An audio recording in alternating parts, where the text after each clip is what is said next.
আমার মালিকের কোনো জুতো নেই, এর জন্য আমার মালিকের পায়ে অনেক ইনফেকশন হয়েছে। যাই তাড়াতাড়ি নদীর পাড়ে গিয়ে কুমির ধরে কুমিরের চামড়া দিয়ে জুতো বানিয়ে দেবো আমার মালিককে। এজন্য কুমিরের খাবার দিয়ে কুমিরগুলোকে ধরে নিয়ে আসলাম। এবার একটি কুমিরকে কেটে তারপর তার চামড়া নিয়ে জুতো বানাতে শুরু করলাম। অনেক কষ্ট করার পর আমি আমার মালিককে একটি কালো জুতো তৈরি করে দিলাম। আমার মালিক জুতোটি পেয়ে খুব পছন্দ করেছে এবং আমাকে নিয়ে ঘুরতে যাচ্ছে। দুষ্টু বিড়াল, তুই কুমিরকে ধরে এনেছিস, দাদা আমি পুলিশকে ফোন করে তোকে ধরিয়ে দিচ্ছি। পুলিশ স্যার আমাকে ধরে নিয়ে যাবেন না। কথা বলো না দুষ্টু বিড়াল, তুমি কুমিরকে ধরে জুতো বানিয়েছো, তোমার আজকে জেলে ঢুকিয়ে দেবো। যাও তাড়াতাড়ি জেলের ভিতরে ঢুকে যাও। দুই দুষ্টু বিড়াল আমার সাথে কি শুরু করলো। দাঁড়াও বিড়াল, তুমি চিন্তা করো না, আমি তোমার মালিককে ভিডিও পাঠিয়ে দিচ্ছি, তোমার মালিক এক্ষুনি তোমাকে বাঁচাতে আসবে। দেখি আমার পোষা বিড়াল আজকে জেলের ভিতরে কেন? দাঁড়াও, আজকে আমি কিছু করছি। দাঁড়াও বিড়াল বন্ধু, আমি এক্ষুনি জেলের ভিতরে আসছি, তারপর ওদেরকে মজা দেখাবো।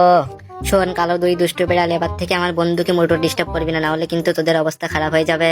এবার থেকে আমি এবং আমার ছোট্ট বন্ধু বিড়াল এখানে থাকবো, তোরা একটাও ডিস্টার্ব করবি না।